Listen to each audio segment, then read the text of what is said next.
बाप्पाच्या आगमनासोबत आता एक तुझा नवीन मतलब तुम्ही त्याच्यामध्ये म्युझिक डिरेक्शन केलं आहे.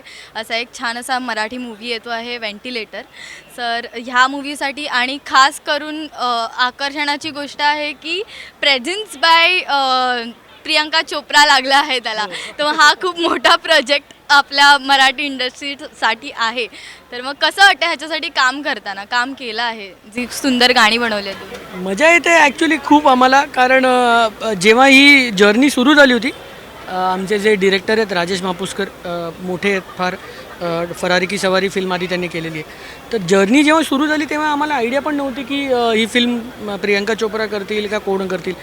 आणि ह्याच्यात आम्हाला इथपर्यंत आणण्यात आणि इथे पोचवण्यात खूप मोठा वाटा आमचा मित्र रोहन मापुसकर जो आहे, त्यांचा भाऊ, जो कास्टिंग डिरेक्टर आहे फार मोठा, त्याचा खूप मोठा वाटा आहे ह्याच्यात. कारण त्याने पहिला फेथ त्याच्याकडनं आला होता आमच्याकडे. तर मजा आली, खूप खूप कमाल टीम होती, आम्हाला मस्त मजा आली करताना. हां, ॲक्च्युली जेव्हा सुरू झालं होतं तेव्हा फक्त इतकं माहिती होती फिल्म आहे आणि गणपतीवर गाणी करायची आहेत बस. मग नंतर त्या लोकांनी पण हे नाही सांगितलं की फिल्म इतकी म्हणजे मोठी आणि होईल. Over a period of time जेव्हा असं एक एक गोष्टी आम्हाला कळायला लागल्या, आम्ही म्हणजे दरवेळेस आम्ही एकमेकांशी बोलायचं बापरे इतकं मोठं आहे.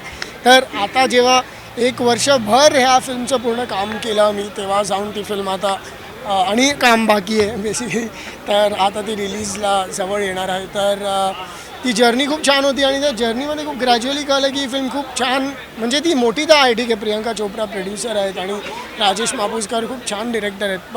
आणि त्यांचा जो कन्सेप्ट आहे ना, ॲक्च्युली मेन कन्सेप्ट त्याच्यामध्ये किंग आहे, कारण का खूप छान कन्सेप्ट आहे. असा कन्सेप्ट अनहर्ड ऑफ होता. आम्ही तर म्हणजे आमचा फर्स्ट प्रोजेक्ट अशा कन्सेप्टवर. तर खूपच छान. म्हणजे काही फिल्म्स असतात जे आपल्याला कराव्या लागतात आणि काही फिल्म्स असतात जे आपल्याला करायच्या असतात, त्यापैकी ही आहे जी त्यातली फिल्म आहे खरं तर, की जी मनापासून करण्याची इच्छा असते आपल्याला.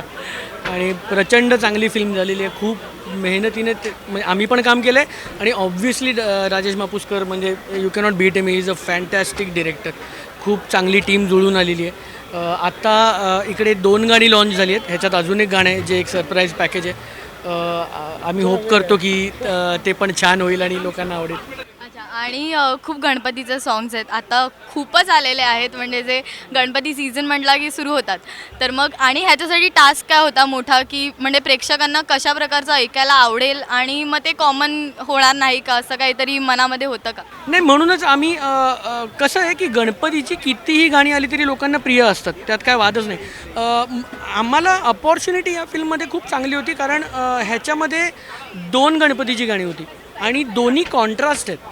दोघांचे जॉनर कम्प्लिटली वेगळे आहेत. एक अगदी कमर्शियल झोनचा आहे आणि एक खूप अभंग आणि आरती, जसं आपल्याला एका मंडपात आतमध्ये बसून गायला जी इच्छा असते तशा फीलचं गाणं आहे. तर त्यामुळे या रे या सारे या मला वाटतं गणपतीच्या सॉंग्सची काय असतं ना, किती गाणी आली तरी प्रत्येक सॉंगला एक लाईफ असते आणि गणपतींच्या गाण्यांना खूप जास्त लाईफ असते. तर ती हळूहळू ग्रो होते. तर किती गाणी बनवा, किती गाणी होते, ती सगळी चालणार. या रे या सारे या, गजाननाला आळवूया, नाम प्रभूचे गाऊया, गणपती बाप्पा मोरया, मंगलमूर्ती मोरया.